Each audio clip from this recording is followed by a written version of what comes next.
நண்பர்களை நீங்கள் பார்த்து கொண்டு இருப்பது உங்கள் கௌசிகா ரிவ்யூன்னு சொல்ல மாட்டேன், இது உங்கள் குங்குமம் ரிவ்யூ. சரி வாங்க வீடியோக்குள்ளே போய் என்ன நடக்க போகுது அப்படின்னு சொல்லிட்டு பார்த்தீங்கன்னா, கரெக்டாக நம்ம கௌதம் கதறி கதறி அழுதுன்னு இருக்காங்க. இந்த மாதிரி தான் என்ன மாதிரி தான் அவர் பேச முடியாமல் ஒரு பக்கம் வாயடிச்சு போய் நின்று இருக்காங்க. ஏன், எதனால், என்ன ஆச்சு, எப்படி ஆச்சு, என்னடா பிரச்சனை அப்படின்னு சொல்லிட்டு நீங்கள் பல கேள்வி கேட்பீங்க.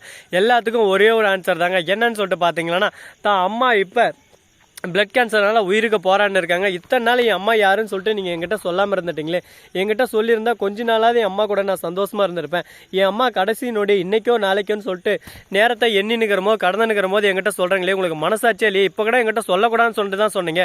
உங்களுக்கு புள்ளியாக இருக்கிறத நினைக்கும் போது நான் வெக்கப்படுறேன், அசிங்கப்படுறேன், அவமானப்படுறேன், துக்கப்படுறேன், துயரப்படுறேன், வேதனைப்படுறேன் அப்படின்னு சொல்லிட்டு எத்தனை படுறேன் அப்படின்ற மாதிரி கஷ்டப்பட்டு அப்படியே சும்மா நம்ம ஜானகியை நூக்கி விட்டு வெளியே போயிடுறாரு. இனிமேல் நான் இந்த வீட்டுக்கே வரமாட்டேன்னு சொல்லிட்டு எல்லாமே துரோகத்தோட உச்சக்கட்டத்தில் இருக்காங்க. இலக்கியா, இனிமேல் நீயும் எனக்கு வேணாம், எல்லாருமே என்னை சேர்த்து ஏமாத்திட்டீங்களே, என் அம்மாவை என்கிட்ட வந்து பிரிச்சுட்டீங்களே, துரோகி அப்படின்னு சொல்லிட்டு வீட்டை விட்டு போக ஒரு பக்கம் ஜானகி கீழே விழுந்து கதறி நடுறாங்க. ஐயோ போடாதா கௌதமே, என்னை விட்டு போகாதான்னு சொல்லிட்டு உடனே காத்தி அந்த இடத்துக்கு வந்து அம்மா என்னாச்சுன்னு சொல்லிட்டு கேட்க நடந்த கதை, வந்த கதை, போன கதை, சொக கதை, எல்லா கதையும் ஒரு பக்கம் அவங்க சொல்ல இதெல்லாம் கேட்டு ஒரு பக்கம் என்னம்மா இந்த விஷயத்தை இவ்வளோ நாள் மறைச்சிட்டிங்களே, உங்களுக்கு மனசாச்சுன்றதே ஒன்றும் இல்லையா, இது அண்ணன் இல்லை நானே இருந்தாலும் இதுதான் பண்ணியிருப்பேன். இப்போ அண்ணன் எங்கே போனார் என்னன்னாரு சொல்லிட்டு தெரியல. எப்படி இருந்தாலும் ரேவதியான்னு தேடி ஹாஸ்பிட்டலில் ஹாஸ்பிட்டலில் போய் பார்க்குறாங்க. ரேவதி பக்கம் படுத்துன்னு இருக்காரு.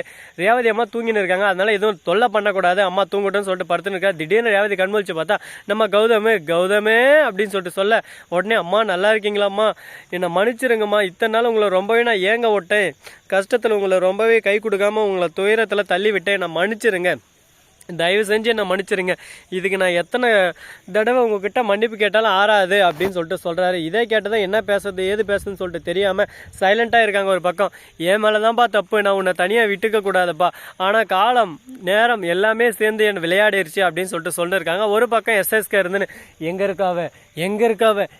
இருக்கா அவளை தேடி கொட்டணும் வெட்டணும் அப்படின்னு சொல்லிட்டு எல்லா தவளையும் தேடி பார்க்குறாரு. எங்கே தேடி பார்த்தாலும் மாயமான இந்த உலகத்தில் மாயமாக மறைஞ்சிட்டாங்கன்னு சொல்லிட்டு அவர் சைலண்ட்டாக எப்படி இருந்தாலும் என்னைக்கு இருந்தாலும் அவளுக்கு என் கையால் தான் சாவுன்னு சொல்லிட்டு சொல்லியிருக்காரு. ஆனால் அவங்களுக்கு அவங்க கையாலே சாவு நடக்க போகுதுன்றதை நினைக்கும் போது நமக்கே ஒரு பக்கம் மனசு கஷ்டமாக தான் இருக்குது. ஏன்னா ஒரு தாயும் ஒரு பிள்ளையும் சேர்றதே ஒரு அபூர்வங்க இந்த காலத்தில். அவங்க ரெண்டு பேரும் பிரிஞ்சிருந்து சேர்ந்த இந்த தருணம் அவங்க நம்ம கௌதமுக்கு மறக்க முடியாத ஒரு தருணமாக அமைய போகுதுன்னு நினைக்கும் போது எனக்கே ஒரு பக்கம் மனசுக்குள்ளே உறுத்திக்குதுங்க.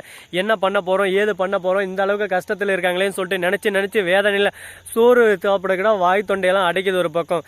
இந்த மாதிரி வார்த்தையிலலாம் உங்ககிட்ட சொல்கிறதுக்கும் கொஞ்சம் கஷ்டமாக தான் இருக்குது. என்னங்க பண்ணுறது, காலகட்ட நேரம் எல்லாமே இப்படி தான் கூட்டிகிட்டு போயிட்டு இருக்குது. அது மட்டும் இல்லாமல் நம்ம ஊரில் ரெட் அலர்ட் கொடுத்துருக்காங்க. ஆனால் எந்த பக்கம் பார்த்தாலும் மழை வர்ற மாதிரி ஒரு இதே தெரில. ஆனால் திடீர்னு இறங்க போகுது, அது மட்டும் நல்லாவே தெரிய போகுது. ரெட் அலர்ட்னு சொல்லிட்டு எங்கள் ஊர் அப்படியே அடிச்சுன்னு போக போகுதுன்னு தான் நினைக்கிறீங்க. ஒரு மண்ணாங்கட்டியும் நடக்க போகிறதால மழை வந்தாலும் ஒன்றுங்க நடக்காது. ஏன்னா அவ்வளோ பெரிய மோசமான அந்த ஊர் பேரை சொல்லிட்டா அப்படின்னு சொல்லிட்டு பார்த்தீங்கன்னா திருப்பத்தூர்னு சொல்ல மாட்டேன், தகரகொப்பம். ஸோ நண்பர்களே, இந்த வீடியோ பிடிச்சிருந்தா லைக் பண்ணுங்கள், கமெண்ட் பண்ணுங்கள், ஷேர் பண்ணுங்கள், டிண்டிங் வெள்ள தட்டி விட்டு போங்க. அப்போ தான் நான் போகிற அடுத்தடுத்த வீடியோ உடனுக்குடன் வரும். மிக்க நன்றி, தேங்க்ஸ் ஃபார் வாட்சிங், டாடா, see you, நன்றி, வணக்கம், வந்தனம், வருக தருக.